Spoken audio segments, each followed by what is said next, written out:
very early on, one of the things that went was the Ashtray Door. Yep. And I remember a lot of people, most of the common fixes were they'd tape a penny. Yep, I remember Or hearing about weight that. on the door, or they put some Velcro, Keep it shut. or they keep it shut, or whatever. And so I said, there's got to be a reason why this is failing. Yeah. So from a design standpoint, from an engineering standpoint, what do? We got to go back and look at it. Start from the beginning. Start from the beginning and go, hey, what went wrong here, right? Yeah. And so I did that. I know it sounds kind of... No, it's not, because I can't tell you how many of them I've installed and how many other thousands of people out here probably installed the same thing going, this is the guy that come up with that. He did this for us. So I took it apart, and I'm like, why is this thing failing? Right? Yeah. And you had two dissimilar surfaces. You have the plastic tab, and you've got a metal spring. Yep. So who's going to win? Yeah, metal's going to win every time. Metal's going to win Especially every time. when you got somebody just flipping that thing back and forth. Exactly, right. So you've got this dissimilar, types of material. Yep. And so you have to compensate for that. Or, you have to, the way the design was done, it didn't address that properly. Yep.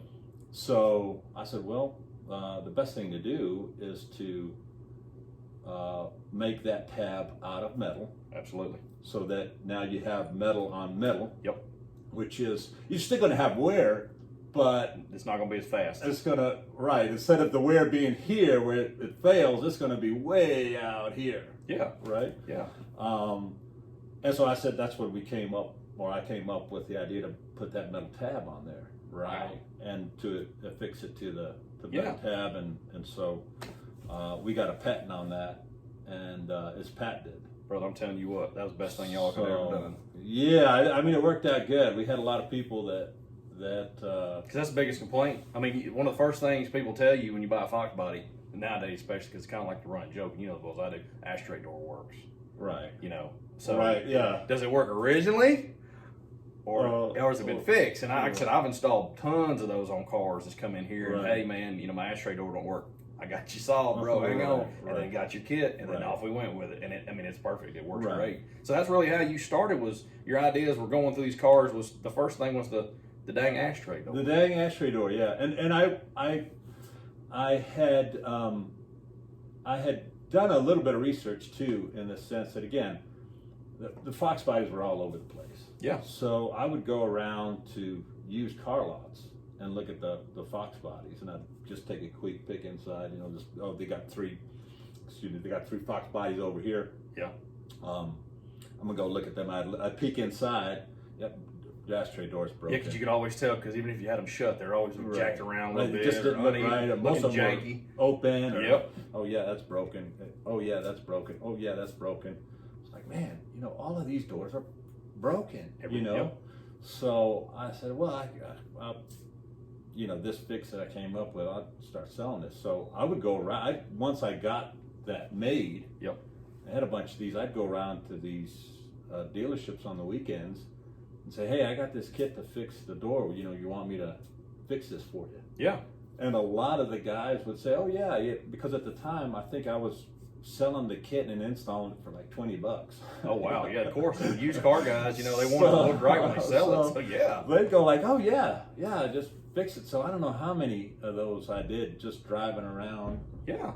Looking at Fox body, because every corner, every used car lot on the corner had one. A ton of them. Yep.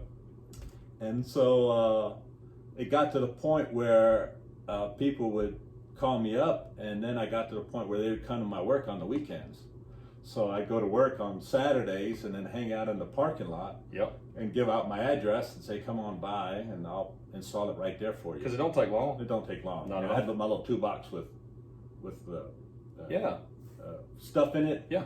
Pull out the toolbox and off we go. Yeah. And off we go installing the kit there. But yeah, and there was one guy in Texas was Performance Mustangs, and he did only, I forget the guy's name, was Tom or Tim. I've heard that name before, but it's been a long time. It was back probably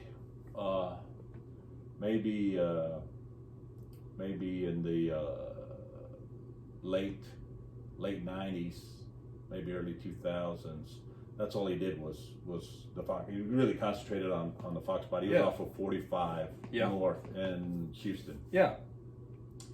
And it got to the point where I'd spend my Saturday mornings just over there fixing, ashtray doors for him. Yeah. And he was really big on the interiors. Yep, I know the feeling. He said, when I buy a car, that's the first thing I look at from somebody is that interior. Because if the interior's not good, if they're not taking care of it, the rest of the car's not been taken care of. Exactly. I agree 100%. Exactly. I agree. I'm the same way. So I was, working on those, so that's how that all started. But what I was going to say so I had customers coming to my work, and I was installing the ashtray. Now this is at Lockheed This was by that time we had moved to Texas. Okay, you're in Texas though, because that's right. There's a branch out there. Yeah. Right. So this was in Texas. Gotcha. And as a side note to that, which we were talking about, back in the day, the owner of LMR was buying our ashtray kit from me, because at that time I think he was working at Tommy Von Ford. Yeah, because he started in Waco over there. Yeah. Yeah, well, he was working at Tommy Von Ford in Houston in the parts department, I guess, and buying at a discount and then selling those parts originally, and then eventually he started. Yeah. Worked his way up, and but he was buying our ashtray door fix kit initially himself. He would call me up and order, and say, go and order some of those. But we had customers coming at my work, and I remember I was talking with a customer, and I usually when customers would come in, and I'd say, well, what kind of things would you guys like to see, or what would you like to see? Because I didn't want to do stuff that everybody else was doing. Something different, yeah. Right? Because I wanted to put things, address issues that nobody else was addressing, right? Exactly. And I remember one customer going, well, yeah, I'd really like a nice set of wheels, but I love my ponies. And he's like, yeah. I said, well, there's, you have to remember, back in the day, in the 90s, right? The big thing was the Cobra R's. I had a set on a Ranger. Right? 5.0 on my lowered down Ranger with a 5.0 in it when I worked for Bleakley. So they were Cobra R's. Yeah. Try to think of some other wheel besides the Cobra R back in that day. Well, right? then, you had the other like center lines. You had ROHs or whatever they called them, and then of course the Celine guys. But you couldn't afford Celine wheels if you wanted to, because they came on with Celine. But the Cobra R's was everybody's. I remember at Bleakley, you walked in the door when they were still a motorsport dealer. Every motorsport dealer around here, and there was piles of Cobra R's. There was chrome, and there was the painted ones that were right there. Exactly. And you could see them, and that was like, buy me. And they were 4-lug, and they worked out perfect on a Fox. Yeah. Because that's before I think everybody was 5-lug swapping this stuff. Oh yeah, the Cobra R's were big. When the 95 Cobra R came out, that wheel, because that wheel was originally just on the Cobra R, right? People went nuts for that. That center cap was so cool. The cap was cool, the shape of the spokes. Everybody wanted that wheel. And then everybody started reproducing that wheel. I think it was AFS, Autumn Fleet Sales, out in California. Were the original guys that first did them. That first did those. But I'll tell you though, you and me both have probably seen some train wreck recreations of those wheels. Oh, yeah. I've seen some. You can spot a fake crap set from across the neighborhood, brother. It's like, oh god. It's almost like the Shelby Cobras, right? Everybody producing Cobra kit cars. Cobra kit cars. And knock off something. You're like, God, how many people are doing It's like this the Fiero Lamborghini of wheels, I guess you want to call it. It's like, my gosh, that's all there was out there back in the day. With the goofy looking fang Cobra that was kind of crazy. And no offense to anybody that had those wheels, by the way. We're not bashing you, because I understand everybody's price point was different back in the day, but that was just the reality of it, right? Good or bad or whatever. That was just the reality. Was they were there. Everybody wanted those wheels, and of course, then Ford started producing them on their production Mustangs, right? I think it was the 98, or was it 97? 98 Cobra then started having those, and Started working the way up. You know, like a civilian version or whatever you want to call it. You know. So that was, and everybody back in the day most of those manufacturers were concentrating on the Cobra R. So if anybody was reproducing wheels, it was pretty much Cobra R wheels. Yeah. And so when that customer of mine, when I was working on installing his Ashtray Door fix kit in the parking lot, and he said that, I thought, well, okay, that's a good idea. Nobody's doing that. But what do we need to do to kind of make it right? And you know, so I started thinking about that, and you know, how would we do it? Everybody up until that time, there wasn't really anything that was done for the Fox bodies. It was SN95, offsets and widths, and because that's the car that was out at that point. That's what the car does. So the Fox body guys had to pretty much take what they got and make it fit. So a lot of guys, if the Cobra R's, when they were reproducing those, they went to a wider width, and it was a 10.5 inch. Wow. Remember? Yeah.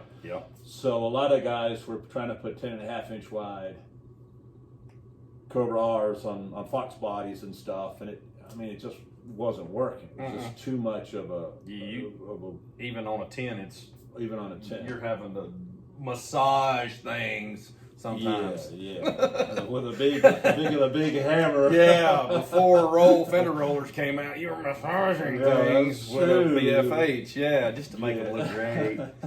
That's 5 pound.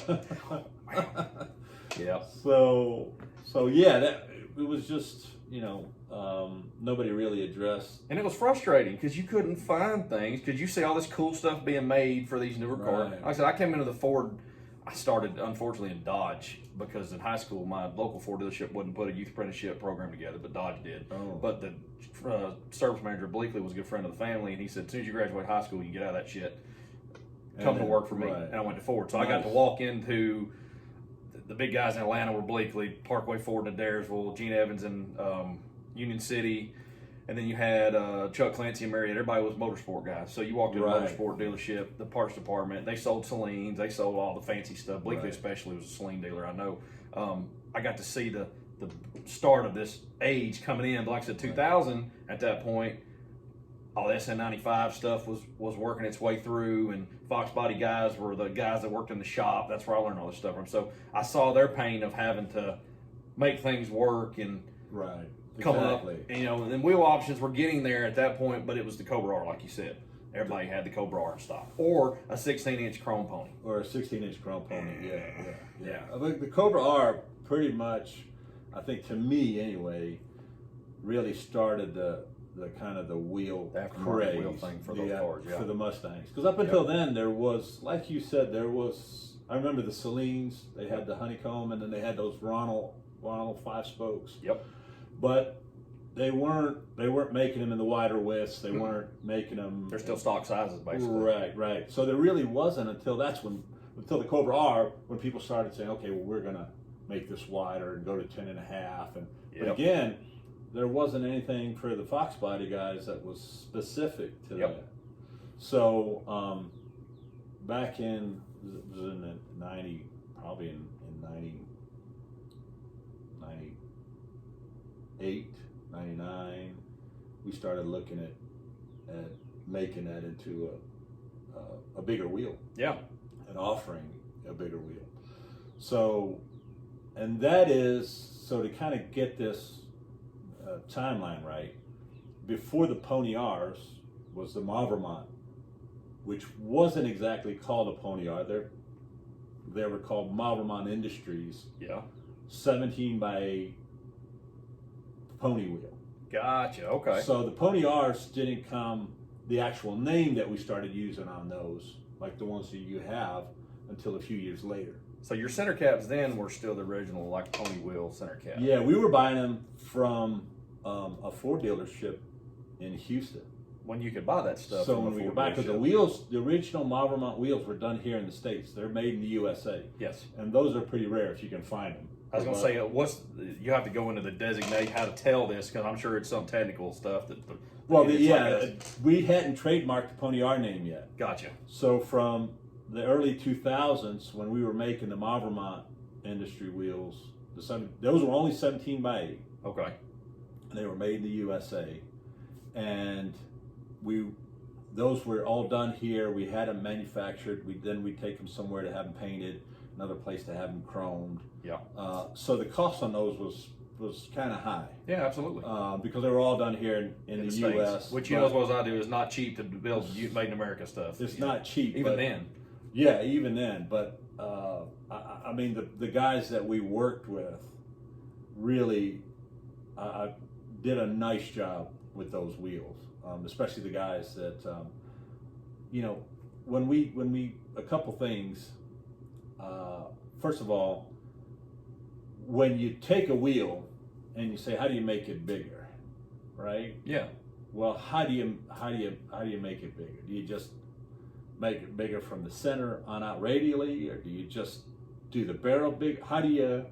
Yeah, so I didn't. Yeah, that's because the whole thing it's got to look right. Yeah, because you can't just take a stock pony wheel. In your mind, I know you probably think like I do on things. Your mind, you're like, okay, I can see this just bigger. Right. And then on a computer, it makes everything so much easier. Yeah. But how do you get to the end result out of hard cut out metal? Right. And so there wasn't a reference that we could take to go, okay, it's not like the Cobra R. Where, okay, we got a 17 by 9 Cobra R, well, we're just going to make the barrel wider. Yeah, where you could go buy one and say, all right, we're going to measure it. Let my engineer measure this and see what we can. No, they have one of those CMM machines. Yeah. Basically comes down and touches each point. Of course, nowadays they have lasers. Oh, of course, yeah, but then. But back then, it was a CMM machine. They got all these points, and then some guy came in, an engineer, and drew that out and connected those points and made a solid surface out of it, right? Gotcha. We didn't have that for the Pony R. So you have nothing. how are we going to do that? Wow. And I thought, well, gosh, I don't know how to do that. So I found a company in California that was from World War II that was making patterns for airplanes back in the day. Yeah. And I went to those guys and I said, well, how do I do this? Yeah. How do I, make this? And he said, well, we're gonna send you a wheel, and we're gonna make a thing of the spoke. We're gonna make a reverse mold of the spoke of the 16-inch spoke. Yeah. And then we're gonna take that and we're gonna modify it for you, and we're gonna try to blend it and do what we do, because that's what they did. They were accustomed to working with patterns, right? Yep. And the military giving them patterns or ideas of planes, and then those guys coming in and making a thing out of it, because back in the day it was easier to make a pattern and then take that and modify it instead of going to a drawing, modifying it. And even back then, I think Ford wasn't using CAD drawings until 2005. Yeah, no. So we were still looking at microfiche on the damn parts department back then, if that tells you anything. I mean, this was in 2000. I remember. Right. Like, we thought the world was going to end in 2000, and here we are. Everybody was disappointed with that, apparently, but the people still using microfiche. What part do you need? Oh, I need something. Okay, well, let me go get my little thing. I lived it, dude. I was there. I worked for Ford in 2000. I'd seen this stuff firsthand. But they had those big, the tube things on the counters. Or you had a catalog rack like 90 feet wide, and you were flipping through trying to find it. Yeah. For the young kids that don't know this, back in the day, we had to read things. It wasn't on the internet. Things, look it up, go find it. We had books, and we had to spend 30 minutes looking through them. Yeah, it's crazy. Well, it's amazing. It don't feel like it's that long ago, does it? Well, it's nice to kind of reminisce. Yeah. Because you take a lot of that stuff for granted nowadays. Sure, because you got Google nowadays. Apparently, some people still ain't figured out how to use that. We got into it with my son one time, and I told him, I said, you're always on Google. I said, when are you going to have stuff and like know stuff and learn stuff and everything, and so I said, I said, well, you need to get off of that a little bit and get some of your own. Hey, break out some Encyclopedia no, Britannicas. I have everything I need here, or whatever, and I don't know what it was. And I said, go ask your mom to ask us a question about something. Yeah. And so he did, and so then I started rattling off answering, and he's still looking it up. And then at one point he stops and goes, well, yeah, I guess there's something to be said about, not having to look things up on Google all the time. And I said, damn right. We had dictionaries and we had Encyclopedia Britannicas. Yeah. Does school still have libraries? I know. I haven't been to one in quite a few years. I got little kids, but I mean, I don't think they look up stuff like we did. Yeah, well, the card catalog. Yeah. Man, we're really going back now. God. Yeah, I got to go to that card catalog, and it's going to tell you where to go. What book to go to. So, anyway, so I went to this company, and they said, "Well, that's what we do. We'll work with that. Yeah, and we'll get you the thing." And I have it. I still have it. I got that little thing that they did for me. That's cool. The original spoke, and so I don't know how many iterations we went through. Oh, I bet. To get that thing just right. I don't know here. Of course, I cannot. It's trade secret on how we did it. Oh yeah, that's understandable. And how we finally finalized that. So in the end, basically, we had a 17-inch spoke, and so then we did the wheel, the 17 by 8 wheel, and I think it came out pretty good. I'd say so. That's what you'd say. Okay, a 17-inch pony wheel would look like. Yeah. And we started production with that. Originally, the company that we were going to use, it was in California, and it was I want to say Omega something. It was anyway, a few months before the mold was going to get done, they went out of business. Oh boy! So I'm like, oh no, what do we do now? We're going to have this mold and everything. So then we found a manufacturer in California to do that, and so we started production on the Mavromont, made in the USA, 17 by 8 pony wheel, which wasn't. Of course, we call them pony R's now because we did them. But the originally, original, the daddy. Yeah, that doesn't say like pony R on it. Gotcha. I know some of you guys might know Michael Escobar. Yep. He was our very first customer. He bought our very first set of 17 by 8 Mavromont Industries. Wow. 17-inch pony wheels. He still got them. Sitting on a gold mine right now. He's still got those. Yeah, I saw pictures of his car actually. Yeah, I know. Yeah. It's a beautiful car. Absolutely beautiful car. And I remember when we were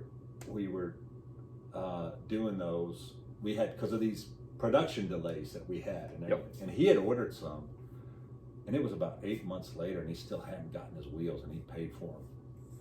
And he was hot, man. He was like, it's been too long. I paid for these wheels, and I'm not sure I'm going to get them. And rightly so. He was pretty upset. But I told him, I said, listen, I will get you your wheels. They are going to happen. Yeah.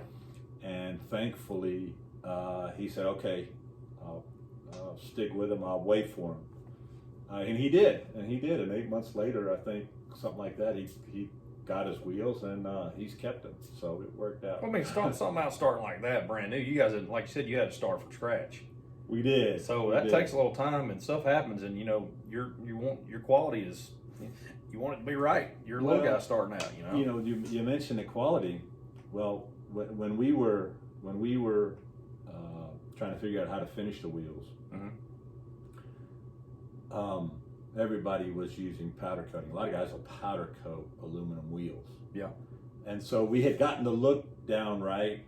We had found a manufacturer, and then I wanted to look at the coatings and see, okay, well everybody was powder coating, their wheels, and so I started investigating powder coating from an engineering standpoint. Because that was new back then too, right? Yeah. That process was originally developed for steel wheels. It was never intended for aluminum wheels. Okay. Because they're from metal, so they act differently. Right. And so the process. Well, metal wheels can be magnetized, which is what causes the powder coating to stick. Right. But aluminum cannot really be magnetized. Yeah, I mean you can run a current through it and get all that, but get it to kind of get to the surface. But I said, well, what if it wasn't originally intended for steel wheels? Does that still apply to aluminum? Like you said, it's a different material. I mean, does it make sense to have these things powder coated? So I did a little research on it, and when you powder coat a wheel, you have to heat it to 400 degrees. It's going to be hot. It's going to be hot. When you heat aluminum, it becomes brittle. Okay, your car temperature is about 200. Mm-hmm. So about 250 degrees is where aluminum starts to get brittle. You've kind of gone beyond that temperature, because aluminum, don't forget, you have to heat treat it to make it strong. Yep. Okay. But once you go beyond that process, heating. What heating does, whenever you heat something, you age it. Yep. That's basically the purpose of heating something, is to age it, make it stronger.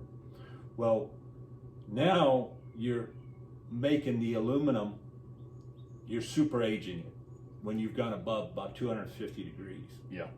And I thought, well, gosh, we're at 400. Yeah, you're cooking it. So we're cooking it. That's not good for the aluminum. I mean, if we want a good quality wheel. Yeah, because you bolt them suckers up, it's going to put the lug nut straight through it if they've been hot heated that much. Right. You don't want to do that. So so I took a wheel, one of our pony wheels, and I cut it up. I cut two of them up. I took one and I stuck it in the oven. I remember. Honey, what are you doing with my oven? Hush. Yeah, I remember bringing a wheel in and sticking it in the oven. She's like, "What the hell are you doing?" I get asked stuff like that all the time. I understand. She said, "What are you doing sticking a wheel in our oven?" I said, "Listen, I gotta bake it." R&D. I gotta bake it. Okay. You're gonna bake a wheel? She said, "What, you smoke before you put this stuff in here?" She said, "Yeah, how many beers you been drinking out there in the garage?" I'll give you this idea. I said, no, listen, believe me, I gotta bake this thing. So I stuck it in the oven for 400 degrees for, I think it's 30 minutes or until golden brown. Until golden brown. Yeah. Golden brown. Put my bib on and get ready to cut this thing. Let's go. No, so I took it, and then I took it to a company that did testing. Okay. So then they cut up the wheel, and they machined out some cylinders and some different parts that they could pull on. Okay, I've heard of that kind of testing before. To shear. Yep. A shear brake test, yeah. Right. So you want to determine if the properties have changed. So we had two. One wheel that I had heated and one wheel that I didn't. That was, production standard, yeah. And so they did that, yield and brake and all of that. And we found that the wheel that was heated was, that going through the process of heating like you would with powder coating. Yeah. We had up to a 15% decrease in strength in one test and almost 20% decrease in strength in another test. Oh boy. So yeah. One good pothole in Chicago, buddy. Exactly. One trip around up 35 in Texas, all the way up or down, and buddy, 20 across, she's done. Yeah, lights out. Lights out. So I said, well, that's not good. So we never powder coated any of our wheels. So we had to work with the manufacturer to get that process right. Yeah. So that we were using which a lot of the racers are doing now is they're not powder coating anymore. They're using some industrial strength paint, such as like the Genesis, Sherwin-Williams Genesis, which is what they use on the industrial machinery. Oh yeah, right? I've hauled a lot of that stuff. I know exactly what you're talking about. Which is a very strong paint. Nothing hurts it. Yeah. Which you get, so you don't heat the material up and change its properties. Which is what you want, right? So we used a lot of the the Genesis, or we used a paints that would have a good strength, but not a powder coat process. This is before you really started doing the chrome stuff. You were just doing the painted ones. We were doing the painted ones initially, yeah, with the Mavromont, and then chrome is a whole other. Oh yeah. A whole other, process. Again, that a lot of times companies will skimp out on the nickel layer. Yes, the nickel gives you the base, which gives you that shine, Yep. which gives you that really nice, pretty chrome look. And sometimes you'll see wheels, and they just not like you look at this, and it's like, oh, yeah, they're man, glowing. that really pops and really looks good, right? But then you'll see some that it's just not as bright. You don't know what it is. It's like somebody took a set of Scotch Brite to them or something. Yeah, And them out, you're like, it's just not as bright. Well, it's because they skimped out on the nickel layer. Because what you'll want is a copper. Because again, chrome is the casting of the wheel has some pores in it. Yep. So you got to coat it with a copper layer, and then you put the nickel on there to give you that shine, and then you put the chrome on it for the hardness. Excuse me. Of course, with a painted wheel, everything's painted, and so you've sealed all the pores on that. But so we didn't do, again, those wheels, like you had mentioned earlier, from an engineering standpoint, we really went into it, made sure that we were putting out a good quality wheel, right? Because the whole thing is how do you differentiate, not just differentiate from the other guys, but is if I'm going to put my name on it, right? Yeah, I want it to be good. I want it to be good. I'm sure there's some guys out there that are going to argue with that, or maybe, I don't know. Well, like we talk about too, the care, a lot of the complaints that you've seen, and like you told me earlier, you said you warranted 8 wheels. I think 8 wheels out of all of your wheels that you had. And then some people are going to say, well, that's just because they wouldn't warranty them. No, here's the thing. It's common sense. He's an engineer. Anybody with any kind of detail and common sense can tell you on any material, metal on a car, if you don't protect it, just like your paint, it's not going to last. So if you get a set of wheels and you don't take care of them, you driving them in the snow and the ice, eventually, we talked about earlier, they're porous. Metal's porous. Anything can, especially on chrome, once you get into that brake dust, anything that's metallic metal rust, they're going to have a problem. It's going to get in that wheel barrel. It's going to cause the surface layer to start rusting and everything. You're going to have problems. It's a natural occurrence. Rust is a natural thing. It happens. You can prevent it if you do what you're supposed to do. But there's a lot of people, unfortunately, in this world that'll spend a lot of money on stuff and then not take care of it.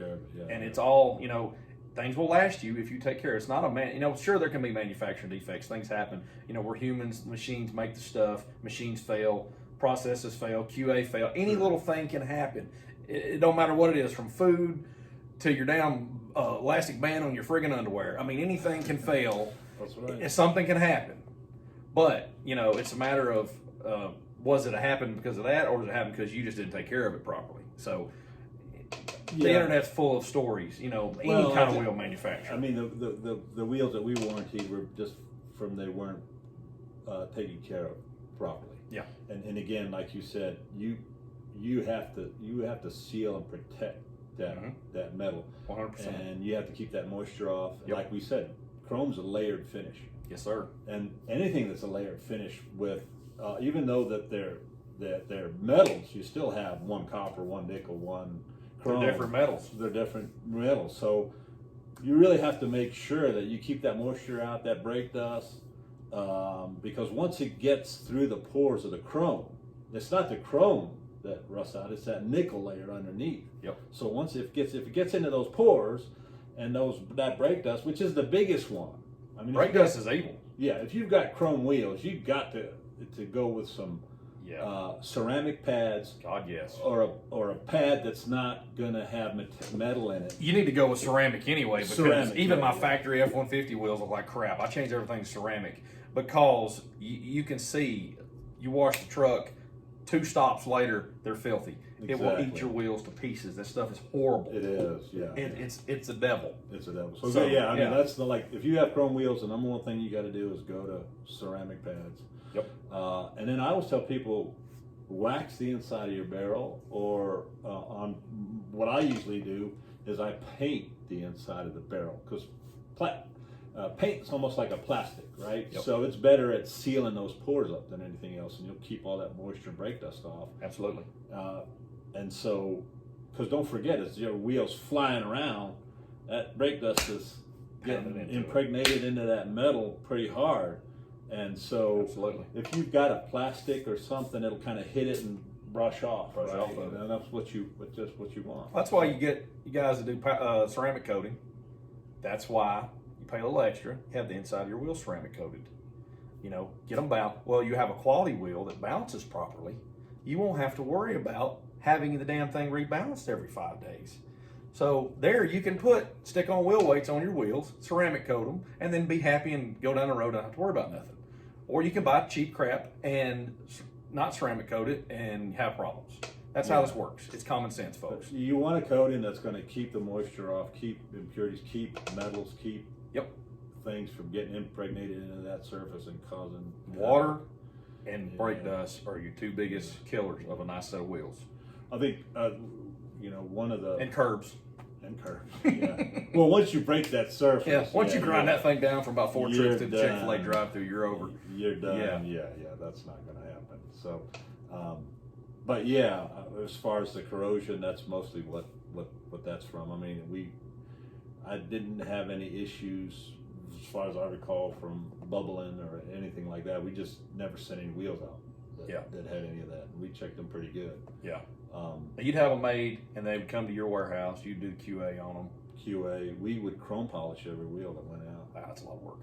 Yeah, it was a lot of work. Yeah. Again, the whole process was making sure that we put out a good wheel. You know, I worked with the powder coaters to make sure, not powder coaters. It was a powder coating company. Yeah. But they did all kinds of surface finishes. Yeah. And for the painted, we had to work with those guys, because I told them, I said, we don't want powder coating. I know you all do a lot of powder coating. He said, well, we can paint them. And they're the ones that suggested the Genesis paint, because it's hard, industrial stuff, and it almost looks like powder coating. It does, yeah.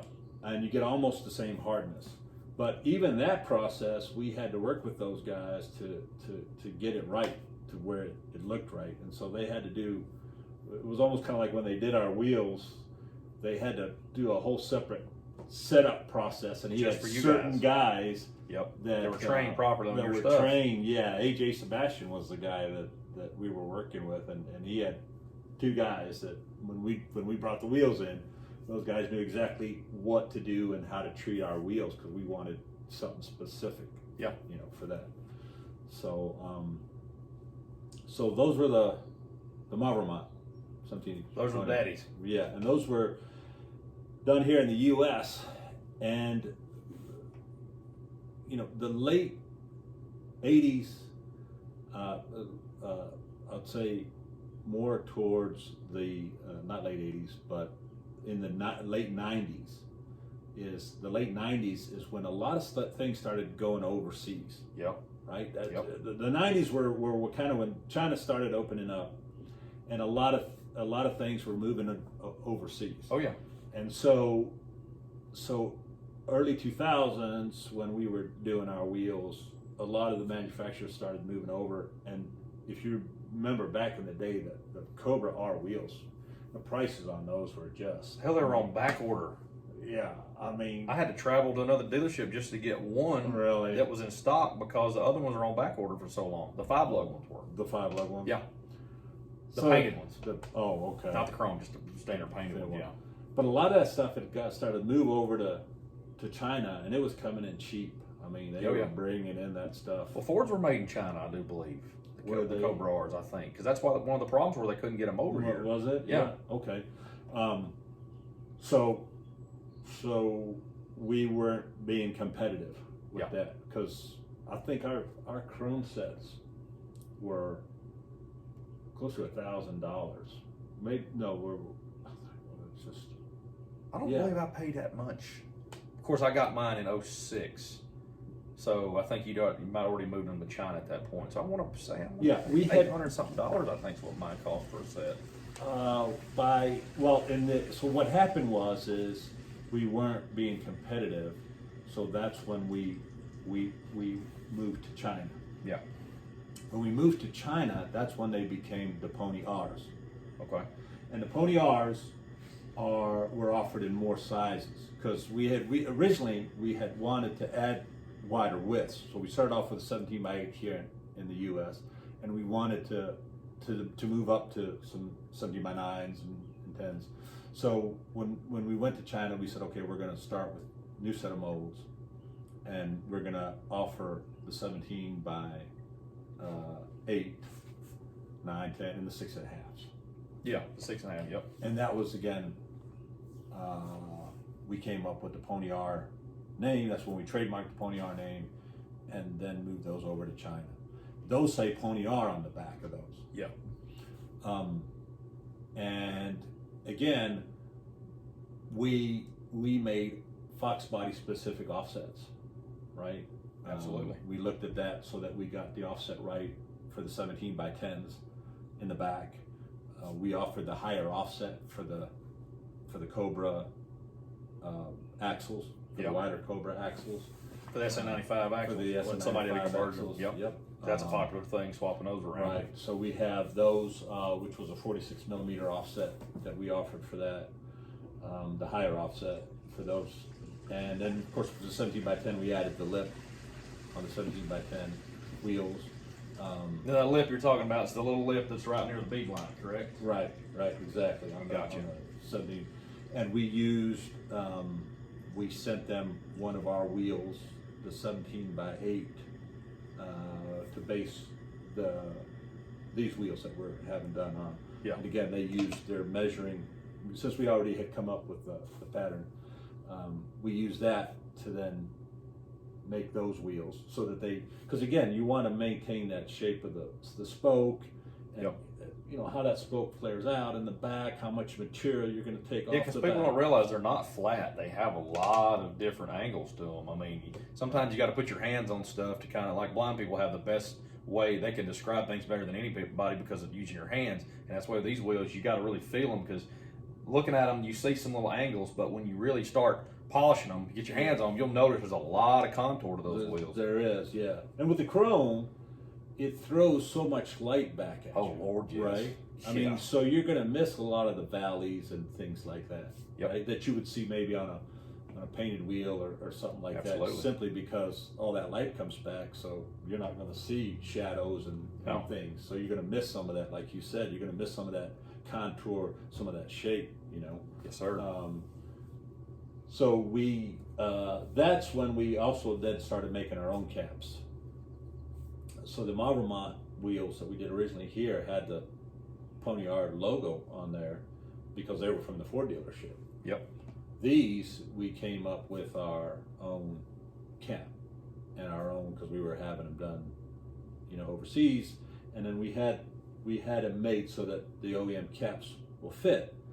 So over the years, though, that they don't, the OEM caps don't really work with our wheels. I was going to say, I remember reading about that you couldn't use the OEM caps with the later ones because they weren't fit right. Right. It's because when we designed ours, we had an original cap that I had used for measurement and everything. Yeah. Well, they started reproducing those. I think it was, I don't know who it was doing. It was Scott Drake or Carpenter. One of the two guys. Yeah, I forgot about Scott Drake. God, that's the name I heard in a while. Right. They were reproducing those. And of course, I don't know if they were using original tooling or what, but over the years, when you clean up tooling, what happens? Listen to this, folks. This can explain numerous things about why aftermarket parts don't fit as good, even though they are saying original tooling. Right. So what happens is when they take original tooling and they're using that over time to prep the mold, to maintain the mold, they got to go back there and clean up surfaces. Yep. Right. So when you remove material from a mold, what happens? It gets bigger. Expands. Fills in the gaps. Fills in the gaps. So what happened is I guess over time that OEM cap has gotten bigger. And one of the things I guess the wheel guys have done is they just make that opening wider to accommodate that. But it takes away from everything else, though. It takes away from everything else. So over time, that OEM cap, because of the tooling, cleaning it up, and I mean, it went from a saucer to a dinner plate. Right, exactly. Basically, an example. Yeah. I mean, you know what? They're done using that mold. They're going to stick it off in the corner, and if it hasn't been properly stored, right, they're going to have to come back and clean it up, and tolerances change and things change. And they're not going to measure it from the original tolerances because they don't think about that. Right, and so I mean, in something like that, that's going to matter. Oh yeah. If it's a rocker panel cover, it's you're off. You got a little wiggle room. Got some wiggle room there, right? Yep. So anyway, and I didn't really want to go back in there and change our manufacturing process and make that wider and have variances and wheels, and somebody say, okay, well, mine works on mine and it doesn't work on this one. Yep. So I said, here, we got this, we've got our original caps, this is the way the wheel is, and we're not gonna change that. I mean, I'm sure people can argue with that and say, well, that was, a lot of people don't like our logo, I guess, and they want to run the OEM. I think it's cool because it shows what it is, because some people can't tell it, because obviously some folks can't read a sidewall of a tire, but some folks can't realize that those are bigger than factory. Right. So, and some people, for whatever reason. And even the cap, when you get up close, you realize it's not the running pony. But it's got awesome detail to it, though. I mean, that's the thing. It's different. It's Right. something people walk up and they get close. They're like, "Whoa, wait a minute! Right. What are those?" Yeah. Conversation piece. Yeah, exactly. And it makes you stand apart. It's cool. It's kind of like it's a trademark. Obviously, it shows you guys had something. Y'all Right. did these. This is y'all stuff. Right. Yeah. I mean, that was a decision we made, and so I said, if we don't sell any OEM caps, I'm just not going to stock them anymore. If they don't want our cap, well, they don't. I mean, I know it's bad to say, but they don't have to buy our wheels. I know I shouldn't say that, but it's not. Well, there's a lot more into it than just you waking up one day and going, "Well, we're not going to use these caps anymore just because I don't like them." You explain the reasoning behind it. Because and anybody been around cars knows after a while parts stop being made. You got to get the aftermarket guys involved. They got to, like the tooling we talked about. Ford's not going to sit there and dump money into a car that's 10, 20, 30 years old at this time. They're not going to do it. That's true. And and from an engineering standpoint, it's when you go into production with something, you want to be careful how you change things, how you update things, because it's important to maintain consistency, right? Yep. That wasn't going to increase the quality of the wheel, or it wasn't going to do something. So I think it looks better that we got a nice tighter tolerance. I've seen some of these wheels where they've opened that opening up, and somebody it's got a big gap. Yeah, and somebody will put an early production cap on that hasn't been cleaned up, and man, you're like, oh my God, that's a huge gap. Huge tolerance. And those fit nice and tight. Yeah, they're clean. The cap. Appearance, quality. It's just. We just decided that you had to, yeah. So, and then of course, we wanted to make sure there was a lot of things too that we did with these that, of course, I think a lot of the companies are doing now. I'm sure they took our wheel and the ones from copied the spoke and everything. They look. They've got a lip and everything on, and that's the thing. I did a little looking. I've never seen a set in person, but I've seen some pictures and trying to compare. The thing is, though, you're never going to beat the original. Well, no matter what you do. Yeah, I think by now they've probably gotten pretty close. But if you look at some of their earlier wheels and some of the earlier copies of our original Pony R's, I think our just spoke looks a lot better. It does. If you pay attention to detail. Yeah, because you got to do some digging, but you can find pictures of them when they first came out. Yeah, and they're just not as good. I think by now they've kind of figured it out, and of course, now they got lasers they can copy. Well, the problem now is you can't get them. Oh, really? Nobody can find them. Oh, because of the supply. They can't find. Everybody's bought them up because the craze has hit. Everybody's went. Those of us that knew about them all along, it's no big. Right. It's the same as just like looking at today's mail. But these new guys coming along, they're like, oh my God, wait a minute. You know, Right. it's like the new world is born to them, and they're trying to buy chrome ponies, but then LMR, like they're out of them. Supply chain issues, obviously, is one of them. Manufacturer issues, you know, the whole deal like we got going on. Right. I think they got 10s back in stock now, but the 8s and the 9s I think are still out. Right. But you know, like I said, it's you can't beat the original. Yeah, I mean, we did a lot of stuff that nobody was doing at the time. Again, the Fox body offsets, which was specific to the Fox body to make those fit. Also, the way that we did the barrel, if you'll notice that there's more of a dip down. Yeah. And so You have like almost like a little step in it, kind of. yeah, normally when you come off of that barrel, a lot of manufacturers will you'll have the drop center so you get the tire on, right? That's Yep. why you have to have that drop center so you can put the tire on. But when you come off of that drop center, they'll kind of go straight out to the inside bead or inside part of the barrel. Yep. And what that does is what we did is we kind of dropped it as soon as you meet the minimum, because there's a DOT spec. Yeah. That basically says what your drop center needs to look like. There's a J standard some people might know of, Yep. and that tells you exactly what the profile needs to look like. And so what I did was coming off of that drop center, I hit the minimum, and then right away I went down to give a little bit more clearance for the brake. So we had guys that were running 14-inch rotors with our wheels. Yes. And that was a new thing coming up. People were doing that because people were doing that. So we had done that. Just a lot of things to increase the quality of the wheel too. You'll find with our wheels that I can remember back in the day I would ask guys to spin just a rim to tell me what the weights are. When you spin just the rim, how much weight does it want? Yep, just the rim alone. Just the rim alone. And I'd say, well, nobody ever does that.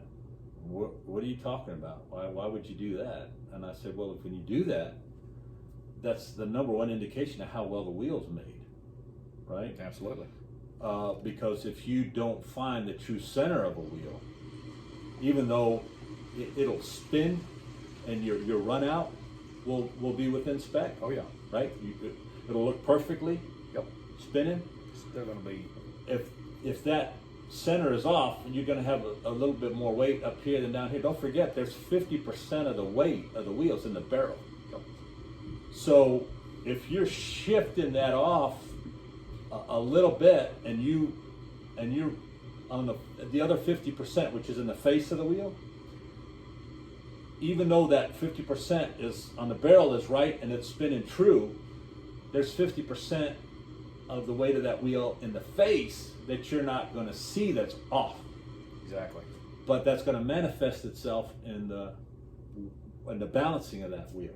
Yes, sir. So we had a certain spec on our wheels that we met, that we wouldn't send any wheels out if they exceeded that. That's why on our wheels, you're typically not going to find, you'll get a set of wheels, right? And even at the dealership, you'll see on a car, and you'll say, man, they got a bunch of weight on this one wheel. Yeah. Why is all this weight on this one wheel?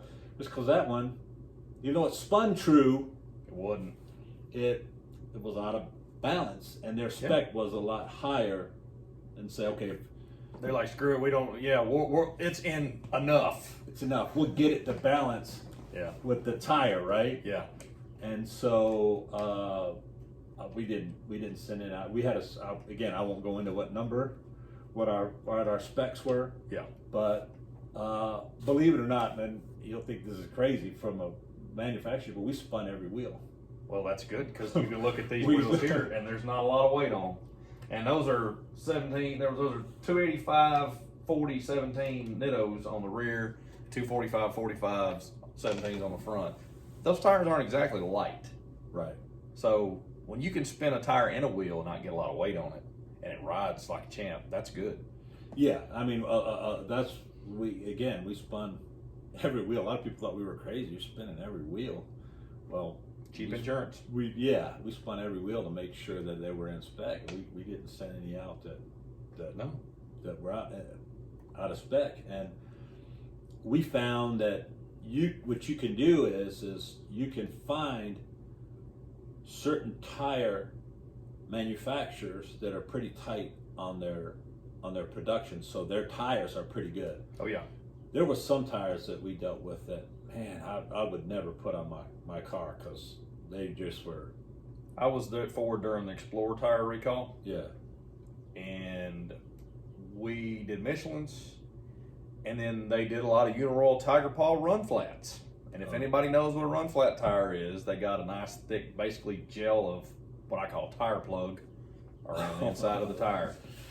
And you want to talk about a tire that, that must be. It sounded like it had rocks on one end. Whoom, whoom. Those things were horrible. Oh my gosh. We were going through so many tires. Their tires had gotten to the point where like you had to replace, even if the spare was bad, you had to replace all 5 of them. There's people getting brand new sets of tires because the spare had VDHL for the DOT number on it.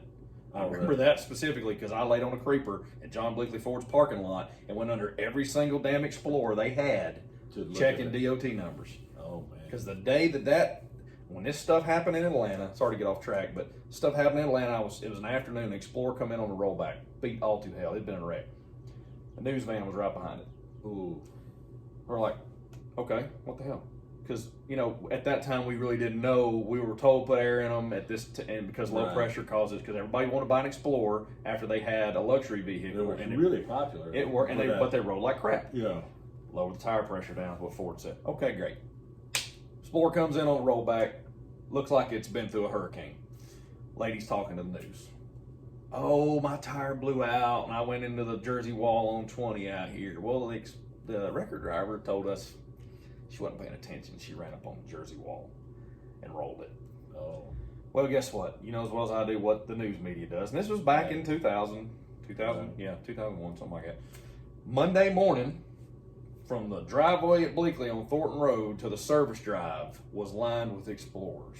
Oh, really? People refusing to drive them. Oh, my God. Well, yeah, that's what's going to happen. Scared to death. So that was what our life was like. If you were a Ford tech in that time, you worked at a dealer, you can remember. So yeah, tires, balancing of tires, quality of tires, that's a big, people buy cheap tires, these Saloons and Delentes, and you see these dudes running around these Challengers with 28-inch wheels on them, and they got the cheapest damn tire because they cost so much. Your quality of tire, I bet they ride like crap. Oh yeah. I mean, God. You're gonna have trouble, all kinds of trouble. So when guys would call up and want a real tire package, I'd ask them, well, what they're going to use it for? Is it a weekend drive, or do you drive it daily? You go to car shows. What do you want? I would always suggest a tire that we were familiar with, that we knew, okay, yeah, this is a good tire. We're not going to have problems with it. And exactly. This is the one that you want to get and stay away from these other ones. Oh yeah. But yeah, if you've got a good tire and you got a rim that's not out of spec, I mean, you got to take very little weight on it. Exactly. And that's what you want, because it's less wear and tear on your brakes, it's less wear and tear on your bearings, shocks, everything. So yeah, that's another thing that you'll find with our wheels, that we made sure the quality, was there. So to address the issue of, well, okay, you were making the wheels in China. Well, it's not so much where you have something made, it's what your process is. Because they're going to use the processes you tell them to use. Exactly, right. Anywhere you get something made, yeah.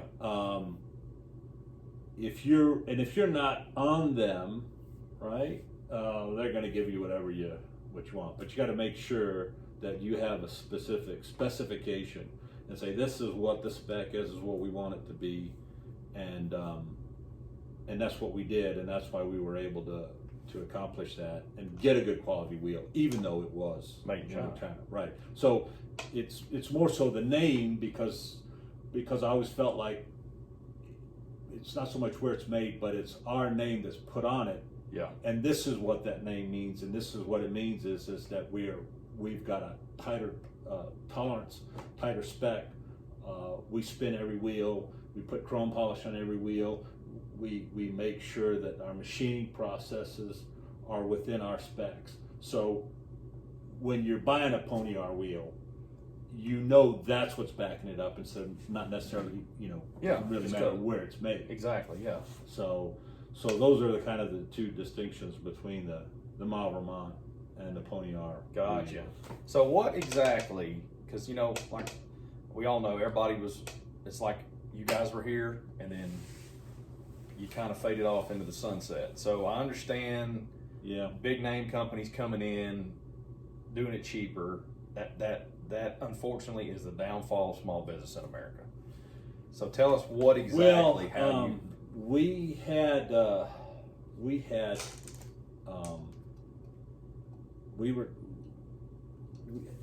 and I don't know if I should name names or what, because I don't want to bust anybody's balls here or whatever. Business is business. I get it.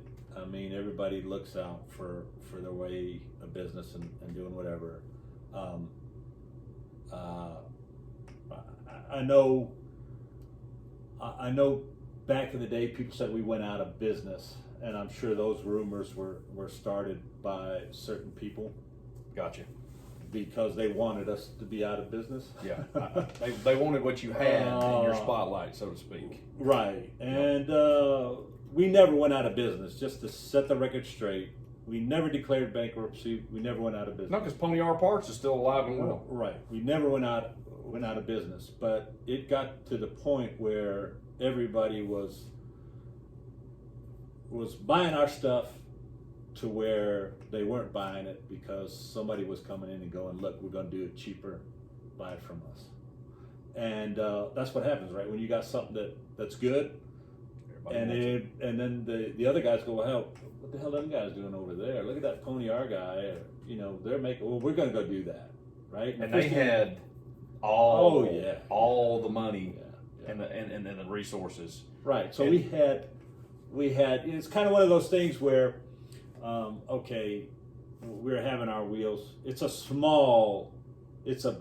big money industry, but it's a small industry, and everybody knows everybody. Yep. So if you're having your wheels done over here, it's not hard to figure out who's doing them for you. Okay, well, we have 70 molds. Why don't we take 10 molds, take them over there where he's getting, Pony R's getting his wheels done, and we'll just make sure that they get pushed back to the line all the time. Because we can do more than he is, so we're more important.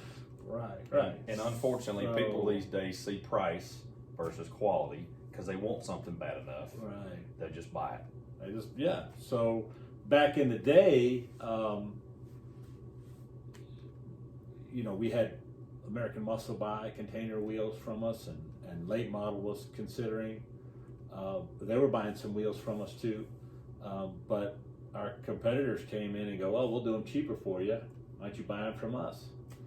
And so when we were bringing in wheels, back in the day, of course, if we had a set of wheels, container of wheels, I'm sure we could sell them, but we couldn't sell them because the competition had basically copied our wheels, and whenever they would know when we were getting a container coming in, and what would they do? Drop their price. So they flash sale. Exactly, half price, right? Well, Late Model and American Muscle are selling the wheels for half what you're selling them for. We're going to go buy those. So we'd have to drop our prices, and being a smaller manufacturer, we had to pay more because we weren't doing the volume that the other guys were doing. Yep. We were spinning every wheel. We were chrome polishing every wheel. You weren't just sticking them in a box and sending them out. Sticking them in a box. Every box we opened up.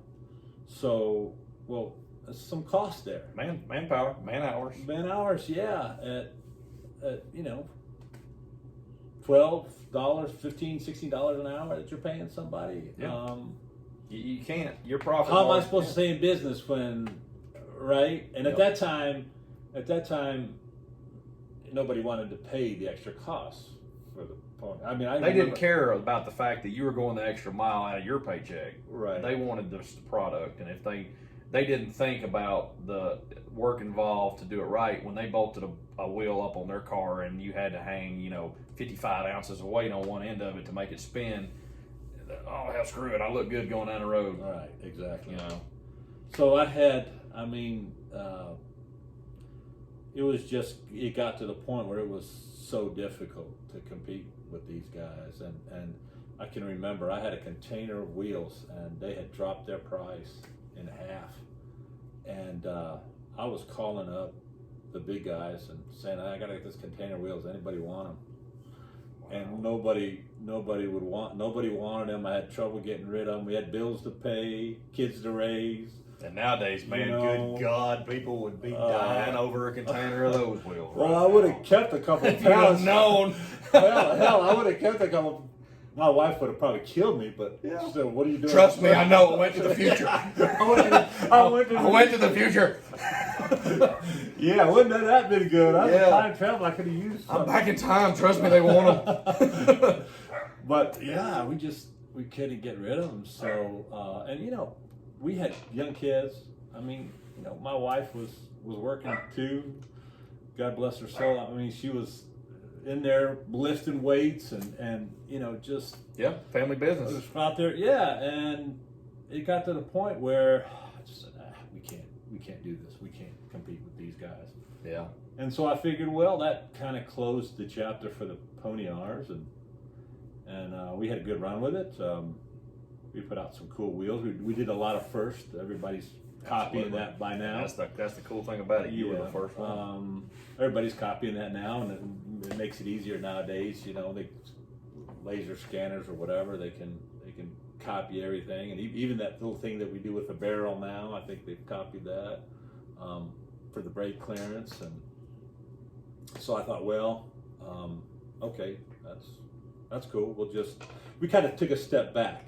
Yeah. Because I had left engineering and was trying to focus in on this, and so I said, well, again with family and everything, I understand. My wife's like, look, you need to go get a job, and it was tough getting back into the engineering field. But kid you not, things have changed. Things change very rapidly, and when you're self-employed, gosh, that's kiss of death, right? Brother, we talked. I owned a truck. I had my own business. Competing with mega carriers out there, and then I'm telling you, it's in family. That was my biggest thing, is coming off the road selling a truck, because it started taking a toll on my marriage. Yeah. And we got little kids, and you're gone. You traveled to work all the time. You had to travel. I was on the road. I understand. You watch your kids grow up over the phone. Yeah, that's a hard deal, brother. And you can't, at some point you realize in life, this ain't worth the headache. No, it's not. It got to the point where, like I said, it was, like you said, wasn't worth. You weren't making the money to justify the aggravation. And, I had to get back into the engineering field, and that wasn't going to be real easy to do. So, and so we took a step back, and I said, well, all right, we can't obviously do the wheels, but we can still sell our Ashtray Door fix kit, although Carpenter has their own version of it. They couldn't copy ours because it was patented. But yeah, he tried to do something like it. So they have something like that, which they make you cut off the tab, which I'm thinking, why would you do that and glue theirs on there? His says Pony R parts on it. Yeah. Remember, get the original. So you got a piece there. Yeah, why would you hacking it up? Hack it up, cut it off, and glue this. I get it. And it's still plastic. It's just they made it thicker, but plastic in it. I don't know. Anyway, I saw this. I put a double dent in that car, and I was doing some research on the piece that moves your part to the top from the AC controls to the bottom and involved cutting. I'm like, nope. Yeah, exactly. Nope. So, I don't want it that bad. I'll make it work the original way, because I'm not cutting up for good. Now, nothing against the guy that does those, and not against people that like that look. It's cool. I like it. I get it. Teach his own. I'm not cutting up a dashboard. Right. Yeah, no, I agree with you. Yeah, it's each his own, and so I don't. But why would you do that anyway? You go through extra work. Yeah. So we don't sell as many of those as we used to. We don't sell the Pony R wheels, but we still have. We kind of shifted more to Crown Vic stuff. Yeah. So we have a cabin air filter kit that we do. Well, you got a cabin air carbon filter for the Fox bodies too. We do. It fits over the bottom where the bottom is. Where the thing goes to the air bottom. We don't sell very many of those though. I remember I went to a car show years back, and when I first came out with that, and I had it on a table. Yeah. There, some of the parts that we do, and a guy walked up and he's like, "What's that?" And I said, "Oh, it's a cabin air filter kit for your Fox body, you know, to keep." Because you got a little radiator inside your dash. Sure do. And those things get clogged up very, very easily. That's why over time, right? You're like, man, this thing's not blowing as hard as it used to, right? Yep. And that's because that thing gets clogged up with hair, dust, Carpet dust, fibers, everything. Yeah. Fibers, yeah. And so you don't get that airflow. Nope. Anymore. So. And it's very difficult to clean. Right. And unless you take the whole dash apart, and that's like you're not cleaning it. Nobody wants to do that. Nope. No, you have it apart, you might as well just replace that. It's your evaporator that's in there, yeah. So, and I remember at the car show, this guy comes up and he's like, "Oh, I already have one. It's a factory thing." That little and I piece of said, foam "No, is not it didn't. It doesn't. That's not." That foam from the It's a factory flapper. is what gets stuck up in the damn thing. Yeah. And that's just a flapper. Yeah. It's not a thing. Because he's like, "No, it's a filter." And he walked over because we had a car there, and he's like, "See, it's right there." I said, "Okay, man. That's just so much." I know. There's always going to be somebody. I can. Back in the day, just to digress a little bit, when I was going around looking at the Fox body cars, looking at the things that are broken on them and stuff like that. Back in the day, I remember I went and I saw this coupe, and there was this weld from right in front, like almost the front of the shock towers. Yeah. All the way across on one side and on the other, you know. And I remember it looked like they had welded a whole front end on that. So that thing been hit. Yeah, I've been hit on there. And I'd asked the guy, I said, this is not this is not normal, this weld here. This car been in an accident? And he walked over and he's like, "Oh, that's a factory weld." And then he walks off. Okay. I said, "Man, when it comes to guys like that, I didn't even argue with him. The internet's full of them. I just let them, ignorance is bliss, what they say, or whatever. Okay, whatever, man.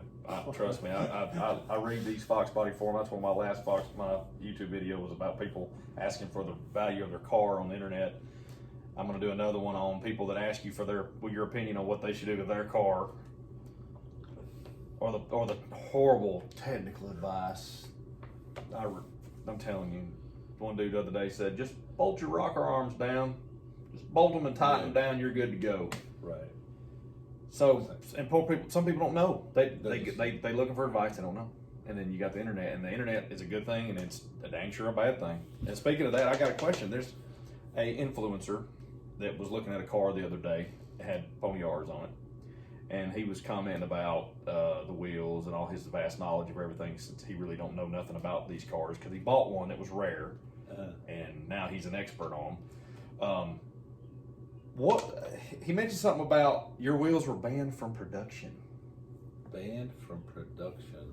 That was his comment, and I know I'd never heard that, and I'm like, I'm gonna ask Demetrios because banned from production. That's what a comment was made in the comment thread. Now I don't think he ended up buying the car, but people were talking about the wheels on it because that was a selling point. They were like, "Hey, look, that car's got pony I wheels." never heard that. So yeah, we're learning new things today. But banned from production, and I was like, and that's why I asked you if he'd talked to you about something, because that's why I reached out to you that day. If he'd talked to you, because I was like, that don't ring a bell, and I've never heard of banned from production. Yeah, so that's a new one. It's just, again, I think there's just a whole bunch of misinformation out there about us. We just, again, it wasn't, we just weren't making any money. I mean, it was costing us money to stay in business. Once these guys figured out that that's what they want to do, is produce their own version of the pony R wheel, which is not a pony R wheel, it's just a 17-inch pony wheel.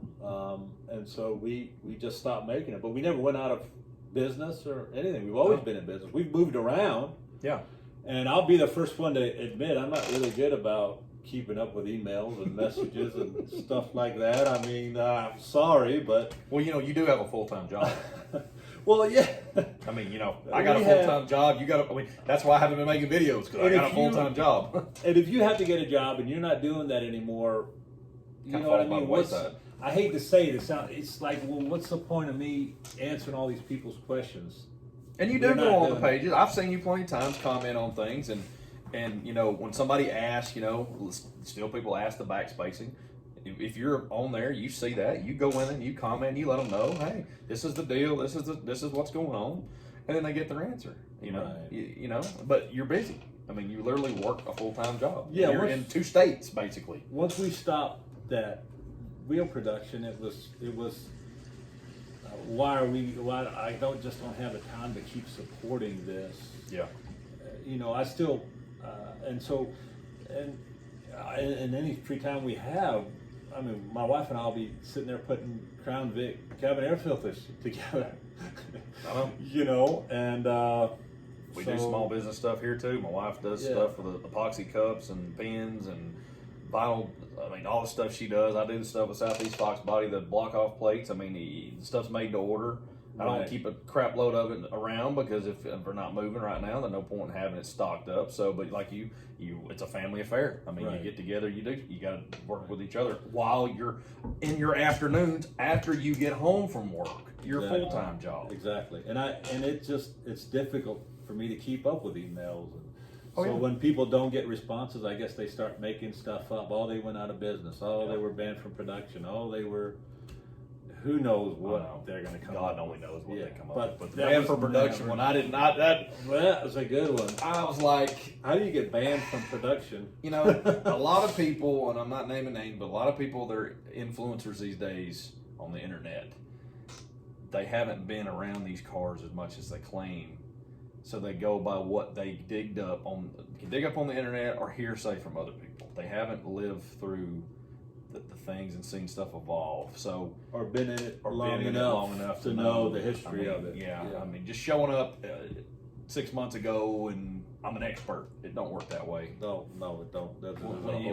When you don't know how to put hands on something to fix it yourself, don't be talking about all this stuff you know. You got to get your hands dirty and learn before you can start talking about things. This is what I don't understand. You know, as an engineer and you know, or in any job really, I always notice guys come in, or the young guys come in, or new guys come in, or whatever, and they want to change everything right away. They just want to mix it up. I'm going to put this here, and I'm going to put this here. Yep. Now that's better. It's like, where are the guys that come in and go, hey, let me figure out what's going on. Yeah, let me figure out how do you do stuff. Yep. Right? Yep. Let me take some time, pay attention to what's happening. Yep. Okay? Observe. Okay, why is that there? Let me think about that for a few minutes. Because there's a reason for it. Exactly. And then maybe after 6 months or a year, I'll start giving my opinion. Hey, what do you think about this? I mean, I was raised that, you know, you shut your mouth and you pay attention a little bit. Well, you got 2 ears and 1 mouth for a reason. That's right. That's a good one. 2 ears and 1 mouth. I get so frustrated with people when they just want to walk in, and I'm like, you know what? And the bad thing is they try so hard. I see it in the trucking industry. We get new young managers come in that the only thing they've ever known about a big truck is it's got a loud horn and a bunch of tires. And they're my boss now. And I've been doing this almost 20 years. And they're telling me how I should do my job when they can barely drive a car. That is. And it's like, okay, I respect that you're my boss. I get you. I get your side of it. You went to college. I didn't. Okay, whatever. But listen to what I'm telling you. Oh, there's a wealth of knowledge. And I promise you, I'm only 40 this year. I'm not that old. But it's like, I know because I have seen and done this crap. I know what happens.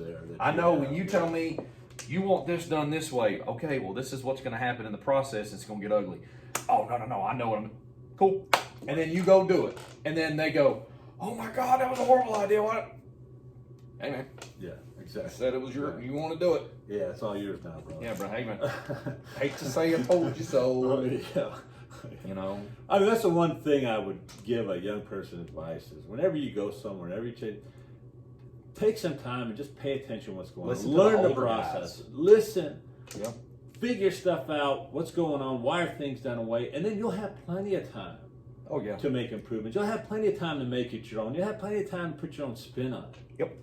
But until you've taken the time to learn and to understand why things are, you shouldn't be opening your mouth.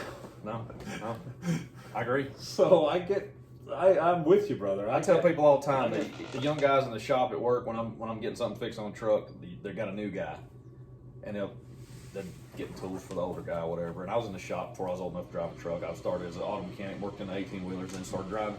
I tell the young guys, to give you a piece of advice: don't go broke on the Snap-on truck, and listen to the oldest guys in the shop, because they're going to teach you everything you know. I learned more hands-on in the dealership working than I ever did in technical school. No, that's true. Ever did. Technical school teaches you by the book. Dealership teaches you real world. Because real world, you got to feed a family, you got to raise kids, you got to pay bills. Technical school, and I'm not knocking trade schools, but they need more real life environment to teach people how things are done. Dealership, they show you don't have to take 18 different things off this car to fix that problem. You can do it by doing it in one piece. You know, and in school you got to learn the basics. I get it, but listen to the older guys, because they're going to teach you, you know, on anything in life. Whether you go to college or not, applied knowledge is the most important knowledge, and that's what you're going to get from guys that have been there and that actually did the work. Absolutely. And have been there a while, and it's okay. You know, it's okay if you're book smart and you've got that knowledge. It's good. Absolutely. But you don't jump in and try to throw around, you know, what you know, and I just always get frustrated with guys when I say, and that's what I did whenever I approached anything, whenever I was doing any kind of part, or whenever we did the wheels or whatever. I didn't just jump in and go, oh, we're going to produce this wheel. We're going to reinvent the wheel. Right. I was like, you know, I'm going to take time to find out about the process, how things work, what does it mean to powder coat a wheel? What does it mean to cast a wheel? What are the steps involved? Yeah. Right? What are the differences? What are the differences? How everything's work? And I think that's kind of why the world's in the place that it is because we don't take time to really investigate and think about things. Everything's kind of like a knee-jerk reaction nowadays. And man, does that really make sense? Is that really what we want to do? You know, I get it. I did 9 years in the fire department. You know, knee-jerk reactions will get you killed. Oh my God, yeah. In some industries, it's deadly. It really is. I mean, you can't. You get killed. Doing a quick reaction will get you killed. Exactly. You know. Exactly.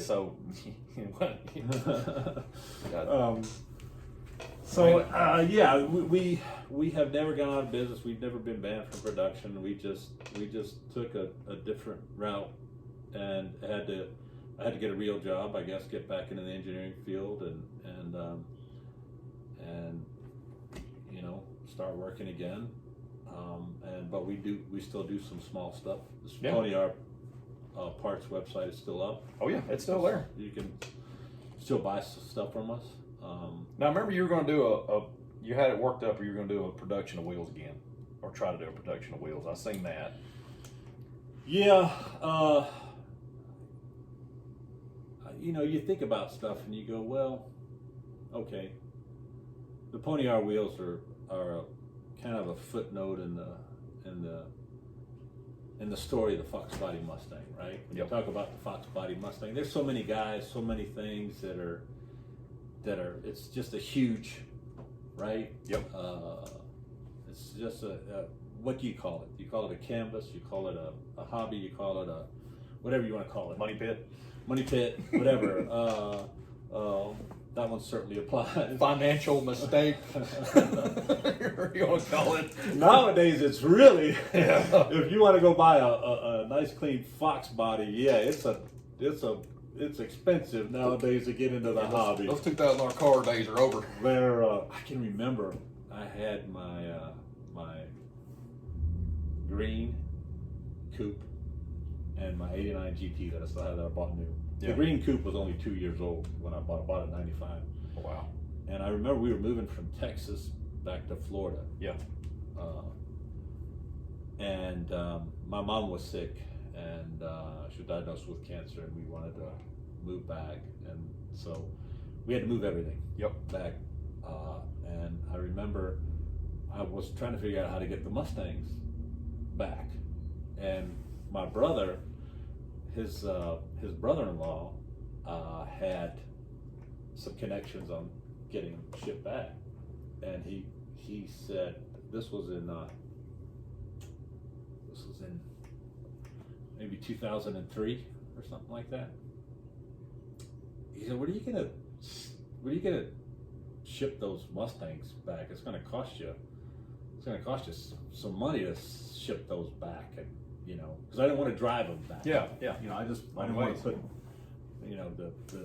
my '89 GT's got 29,000 miles on it. My Coupe's got 41,000 miles on it. No, I didn't want to, especially being on those interstate roads. So he goes, "Look, man, I'll give you $2,000 a piece, and we'll call it even."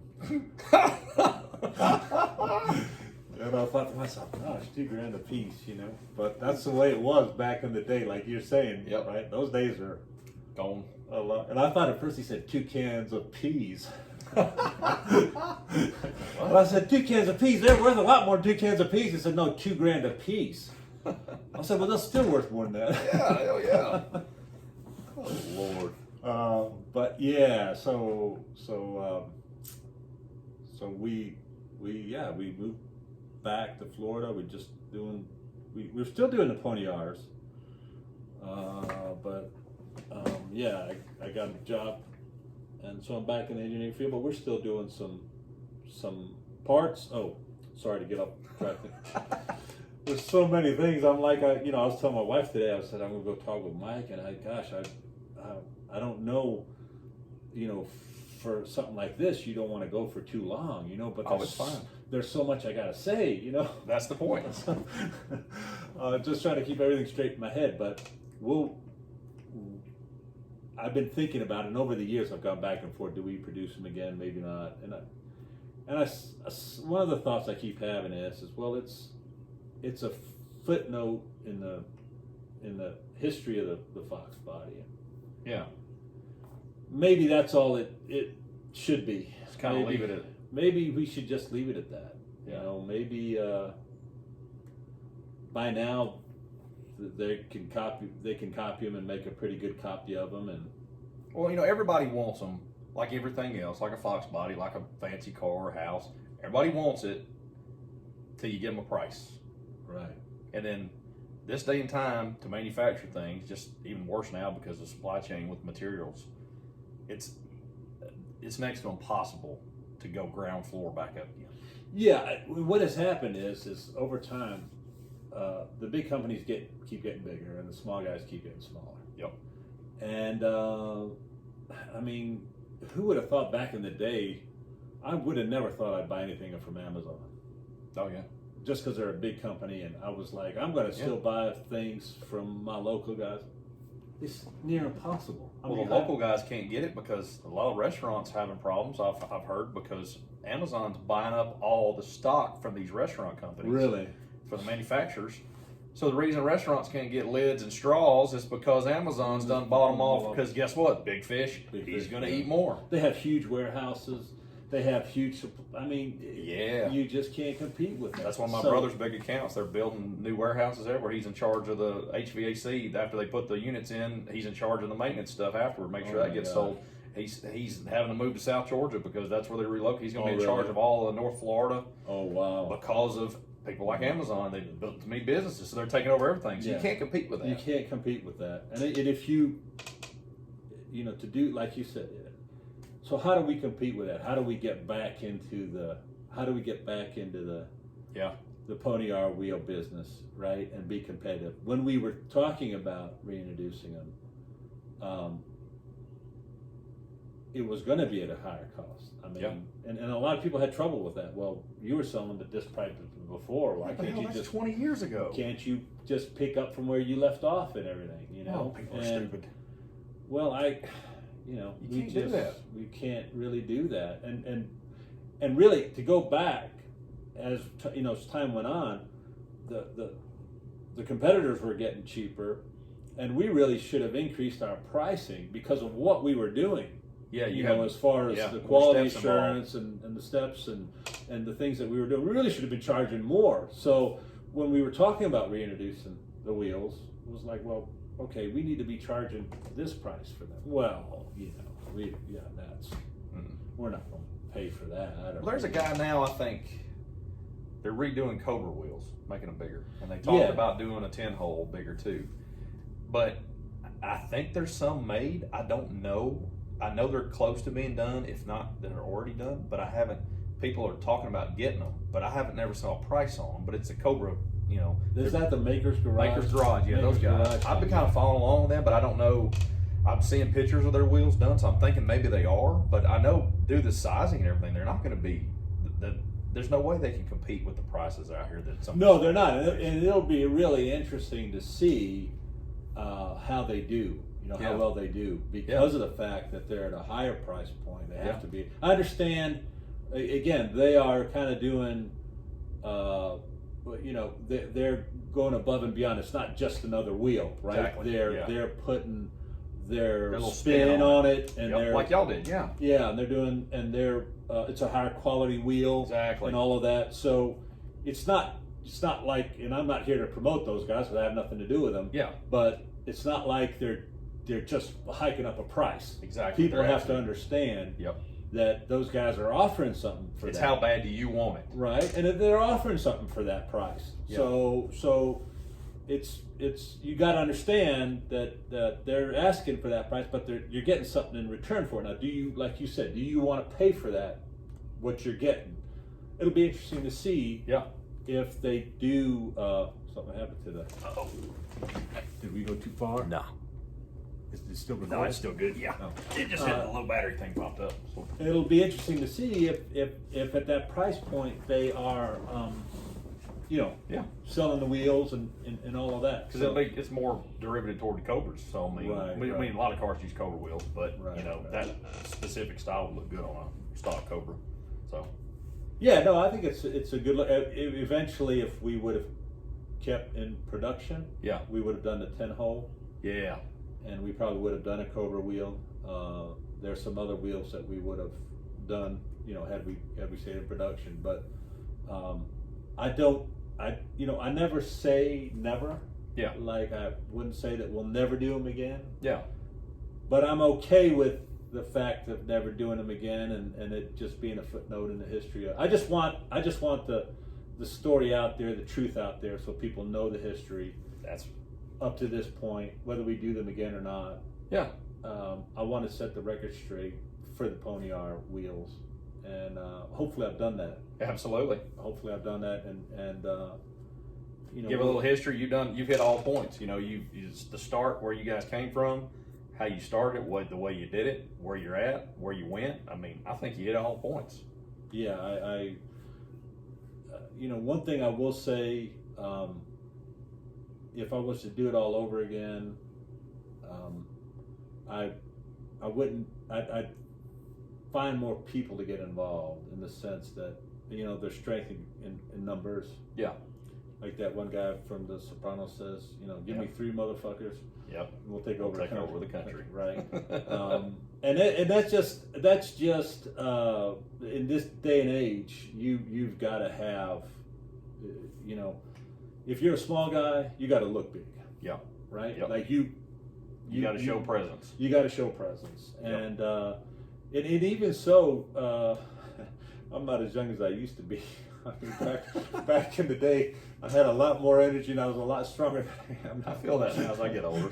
I understand. It just happens, brother. It's just So I would, if I was to do it again, I'd probably have to get some people involved, get some other guys, and so the load is shared with people. You're not just wearing the burden on your shoulders. Yeah, I get it. Right, and I think you just increase your chances of being more successful. Yeah, you got to have a team with you. I get it. You got to have the right team to make that stuff happen.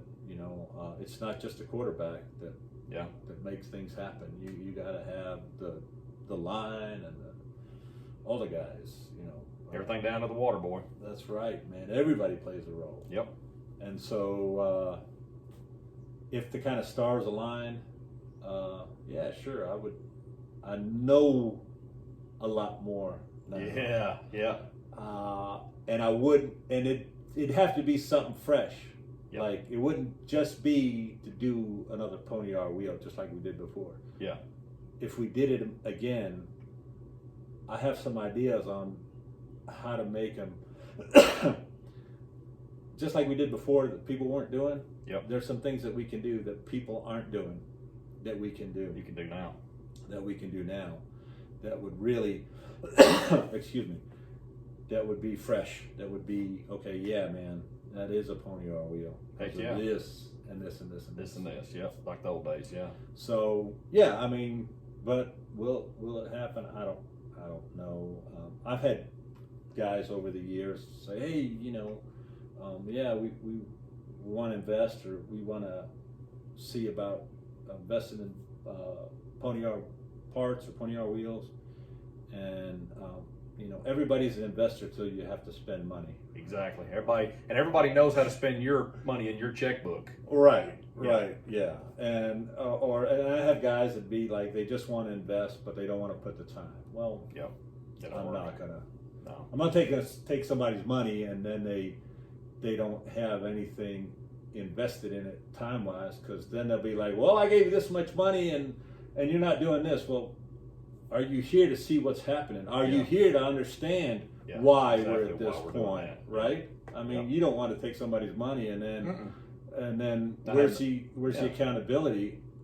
They're going to have in their mind what the accountability is and what they're supposed to be getting, and it might not match reality.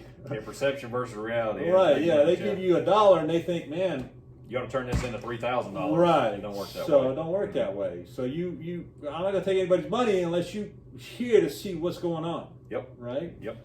And then I've had other people, you know, okay, well, I had one guy.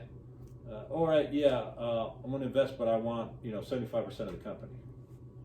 What? Really? Yeah.